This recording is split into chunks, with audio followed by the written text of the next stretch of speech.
Hello everyone, स्वागत है आप सभी का हमारे online learning platform target Gurukul पर। और आज हम डिस्कस करने वाले हैं एलएलबी 3 ईयर प्रोग्राम का 4th सेमेस्टर का सिलेबस। अभी आप लोग ने ऑड सेमेस्टर का जो है पेपर दे चुका है, चाहे वो डीडीयू का है, चाहे वो सिद्धार्थ यूनिवर्सिटी का या लखनऊ यूनिवर्सिटी का या कानपुर यूनिवर्सिटी का, हर जगह का ऑलमोस्ट जो ऑड सेमेस्टर यानी 3rd सेमेस्टर का आपका पेपर है वो अब कंप्लीट हो चुका है।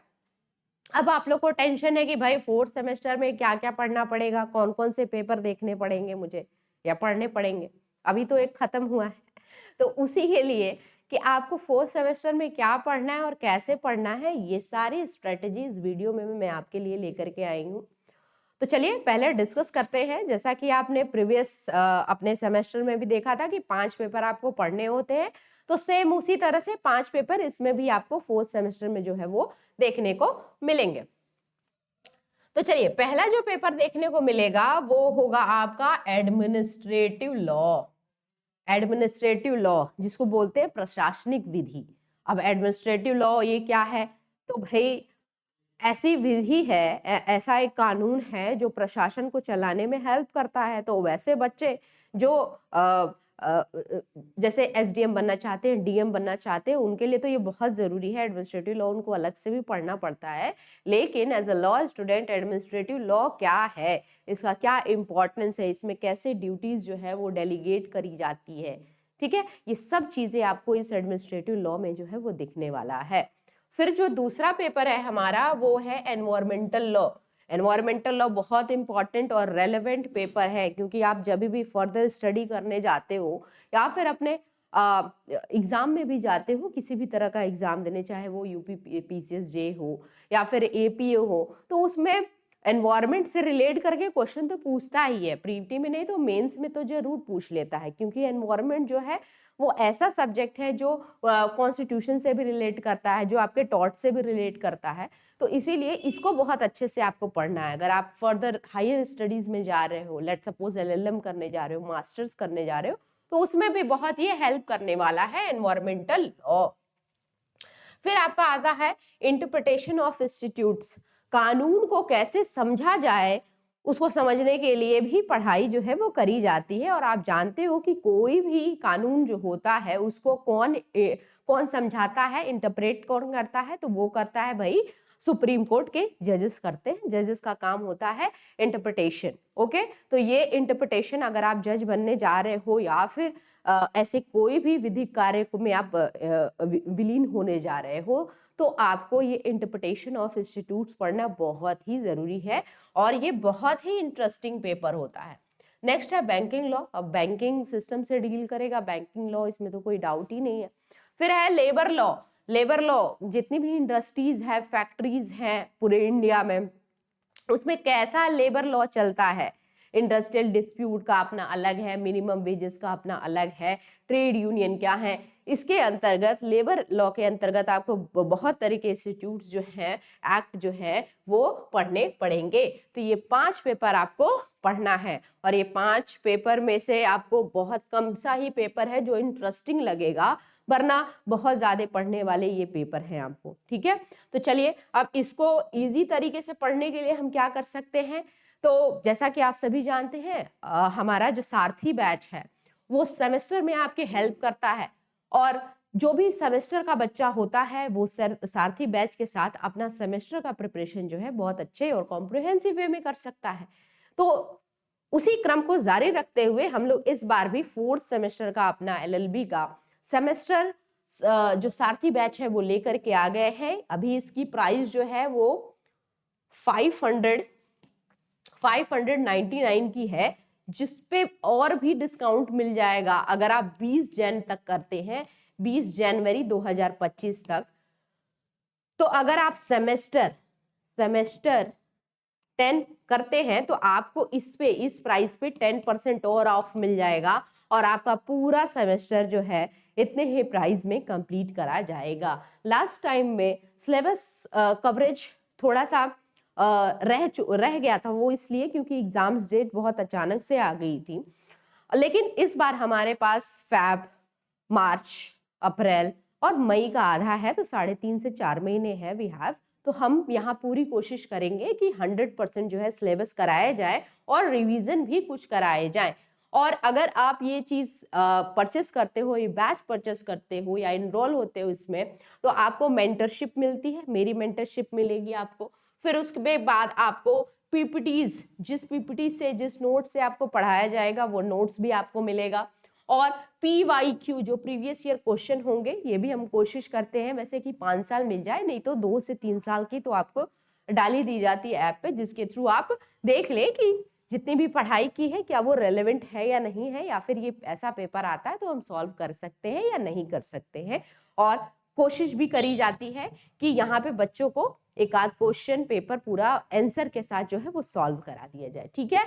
और मेरे अलावे भी किसी और तरीके से आपको दिक्कत हो रही है, टेक्निकल कोई प्रॉब्लम है या फिर किसी और तरह की परेशानी हो रही है, तो आप 24/7 जो है डाउट सपोर्ट हमारे टेक्निकल टीम से और भी जो अदर सपोर्टिंग टीम है उनसे आप ले सकते हैं, ठीक है।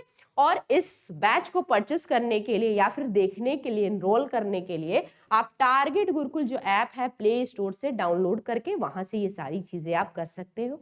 और अगर कोई दिक्कत हो तो इसी वीडियो के डिस्क्रिप्शन बॉक्स में जो है नंबर दे दिए गए होंगे, जहां से आप क्वेरी जो है अपना सॉल्व करा सकते हैं, ठीक है। तो चलिए अब थोड़ा जान लेते हैं हम लोग डिटेल सिलेबस के बारे में, क्योंकि आप जानते हैं कि हर एक पेपर में आपको 4 यूनिट जो है वो पढ़नी पड़ती है। अब उस 4 यूनिट में क्या क्या पढ़ना है वो सारी चीजें हम देख लेंगे, साथ में इंपॉर्टेंट बुक भी जो है वो देख लेंगे। चलिए, तो डिटेल जो सिलेबस है वो हम लोग देख लेते हैं। जैसा कि आप जानते हैं कि पेपर 1 जो है हमारा है, इसमें 4th सेमेस्टर वो है एडमिनिस्ट्रेटिव लॉ। यूनिट 1 में आपको क्या पढ़ना है, 4 यूनिट होंगे। Evolution and scope of administrative law, कैसे इसकी उत्पत्ति हुई, क्या इसका उस स्कोप है एडमिनिस्ट्रेटिव लॉ का, वो आपको देखना है। यूनिट 2 में जो है वो लेजिस्लेटिव पावर क्या है एडमिनिस्ट्रेटिव एजेंसीज की, लायबिलिटी एंड प्रिविलेजेस क्या होती है स्टेट गवर्नमेंट की, ठीक है, या स्टेट या गवर्नमेंट की, ये आपको यूनिट 2 में जो है वो पढ़ना है। फिर अब यहाँ देखिए यूनिट 3 में आपको क्या पढ़ना है, power of adjudication, power of adjudication of administrative agencies. पहले तो यही जानना होगा कि एडमिनिस्ट्रेटिव एजेंसीज कौन कौन की होती हैं और इनका एडजुडिकेशन करने का क्या क्या पावर है, ये आपको देखना है। फिर यूनिट 4 में एडमिनिस्ट्रेटिव एक्शन या फिर डिस्क्रेशन कैसे या डायरेक्शन जो है एडमिनिस्ट्रेटिव पर्सनल कैसे ले सकते हैं, वो सारी चीज आपको जो है यूनिट 4 में आपको पढ़नी है। अब यहाँ पे रिकमेंडेड कुछ बुक्स हैं, आप सीके टकवानी की जो है वो बुक देख सकते हैं। सीके टकवानी की जो है वो बुक आप देख सकते हैं, अच्छी बुक है, आपको समझ में आएगा। लैंग्वेज, अगेन लैंग्वेज आप देख लीजिएगा, देन आफ्टर आप परचेस कीजिएगा कोई भी बुक। अब यहाँ पे एनवायरमेंटल लॉ जो आपका पेपर है नेक्स्ट, उसमें क्या पढ़ना है, यूनिट 1 में पहले तो इंट्रोडक्शन ही, इंट्रोडक्शन क्या है, एनवायरमेंट है क्या, उसका मीनिंग क्या है, डेफिनेशन क्या है, इंटरनेशनल लीगल नॉर्म क्या है, एनवायरमेंट प्रोटेक्शन को, एनवायरमेंट को प्रोटेक्ट करने के लिए कौन कौन से ऐसे इंटरनेशनल एफर्ट्स लगाए गए हैं, ये आपको पढ़ना है यूनिट 1 में। यूनिट 2 में कि एनवायरमेंट प्रोटेक्शन के लिए हमारे कॉन्स्टिट्यूशन में कौन कौन से प्रोविजंस बताए गए हैं, ये आपको देखना है। फिर अदर लॉज जैसे एनवायरमेंट प्रोटेक्शन लॉ, टॉर्ट के अंदर क्या है, क्राइम के अंदर क्या है, अदर लेजिस्लेशन के अंदर क्या है, ये सारी बातें आपको देखनी है।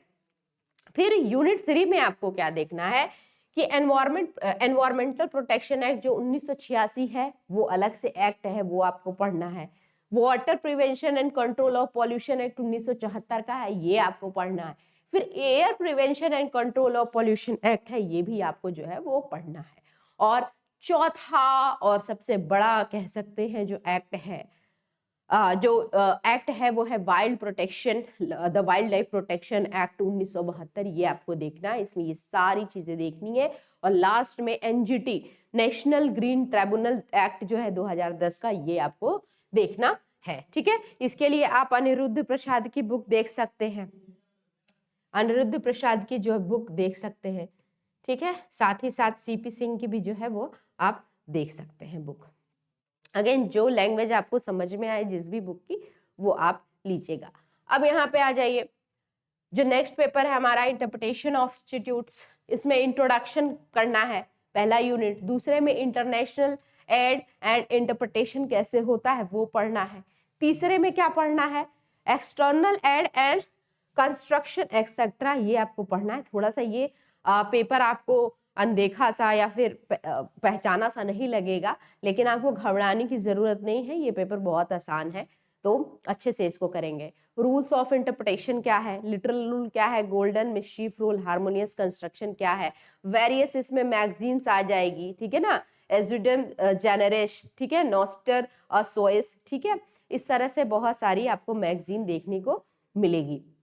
इसमें अगेन अनिरुद्ध प्रसाद की जो बुक है वो अच्छी है, इसको आप देख सकते हैं।